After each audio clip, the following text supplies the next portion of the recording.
Assalamualaikum warahmatullahi wabarakatuh. Perkenalkan, nama saya Ibnu Hiban, mahasiswa Universitas Mercu Buana dengan NIM 41621120035 dengan jurusan Teknik Industri. Di sini saya akan mempresentasikan tentang VUCA, yang mana kepanjangan dari Volatility, Uncertainty, Complexity, and Ambiguity. Dalam mata kuliah Organisasi dan Manajemen Perusahaan Industri, dan dosen pengampunya yaitu Insinyur Farida MMA.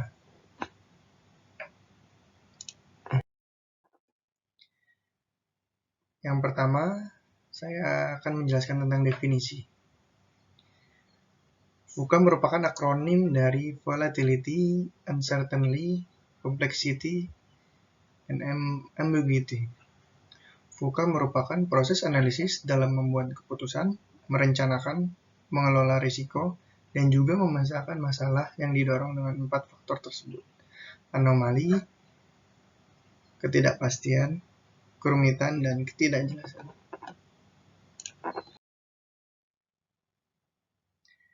Saya akan menjelaskan poin yang pertama, yaitu volatility.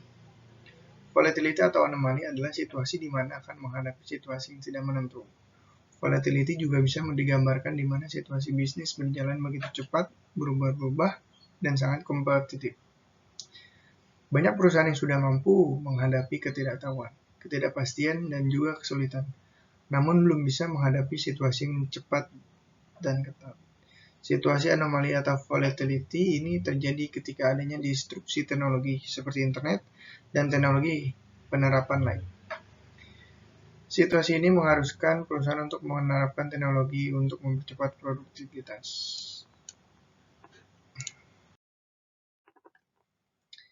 Dan poin yang kedua yaitu uncertainty,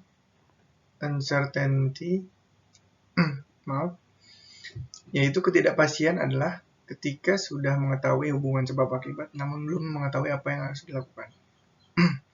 Uncertainty kuat kaitannya dengan mahadata dan teknologi. Harvard Business Review menjelaskan uncertainty dapat dilakukan dengan mengumpulkan, mengolah, dan memberikan informasi kepada semua elemen bisnis. Yang ketiga yaitu complexity. Situasi di mana akan menemui kesulitan dalam menjalankan usaha. Situasi ini di mana sudah mengetahui hubungan sebab akibat dan juga sudah memperoleh banyak informasi, namun mengalami kesulitan dan tidak memiliki sumber daya yang mumpuni. Solusi yang harus dilakukan adalah membuat regulasi, berinvestasi pada sumber daya yang memiliki kompetensi di bidangnya, dan juga bangun koneksi dengan stakeholder seperti vendor, pemerintah, dan juga rekan bisnis. Dan yang terakhir, yang poin keempat, yaitu ambiguity atau ketidakjelasan. Pada tahap ini, masalah yang dihadapi ketidaktahuan terhadap hubungan sebab akibat. Belum ada pihak yang melakukan atau menerapkan. Cara menghadapi ambiguity sebagai pelaku bisnis adalah berani untuk membuat suatu hal yang baru atau berinovasi. Keberanian juga harus didasari dengan penelitian dan hipotesis. Harus mampu berpikir bagaimana ketidakpastian ini menjadi peluang untuk bereksperimen dalam membuat pasar baru. Bagaimana usaha dapat bergerak cepat untuk mendapatkan ide setiap yang dihadapi masyarakat.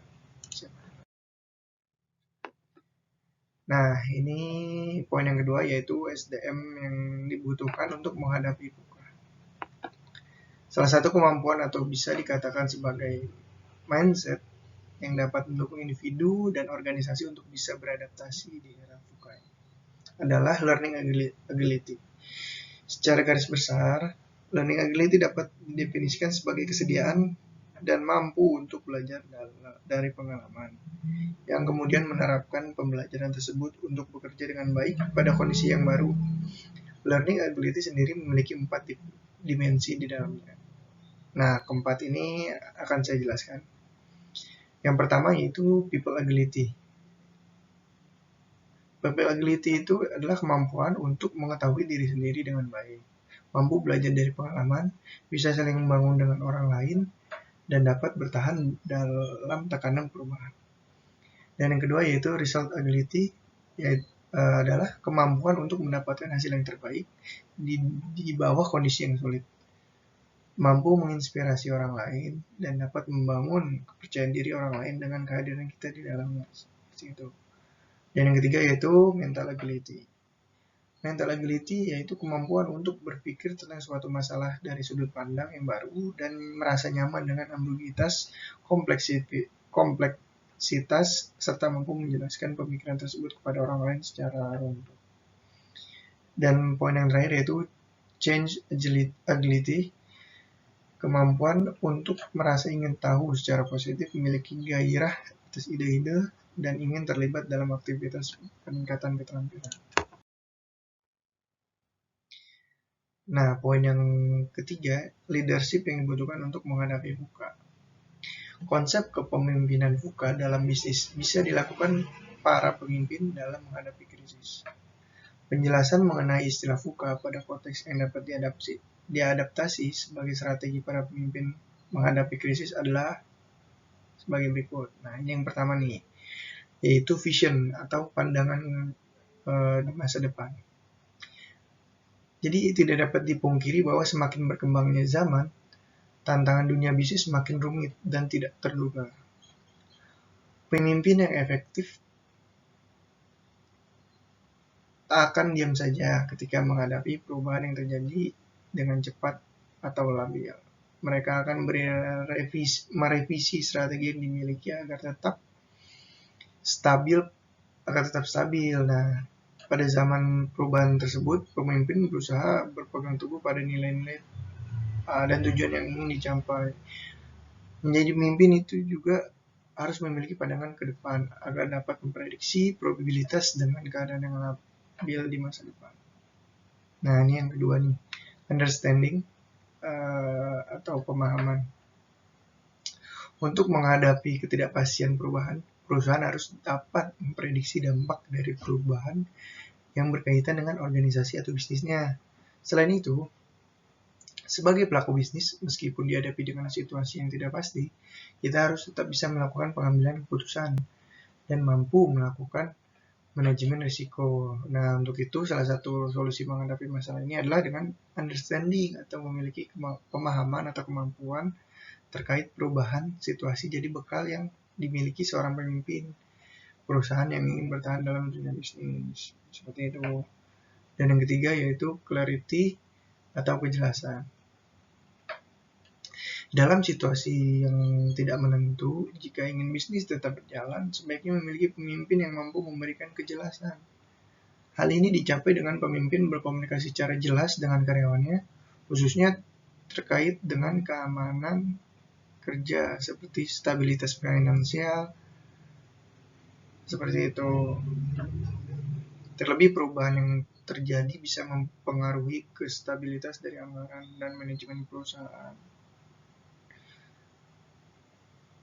Nah, ini yang keempat, adaptability dan agility atau adaptabilitas dan kegesitan atau kemampuannya.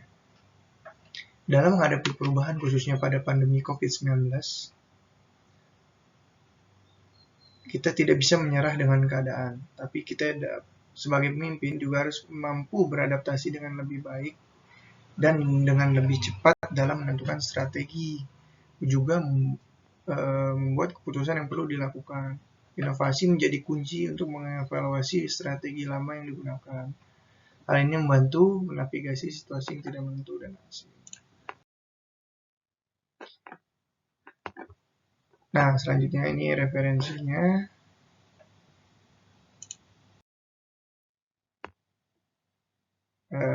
Terima kasih, saya pikir cukup. Sekian dari saya. Wassalamualaikum warahmatullahi wabarakatuh.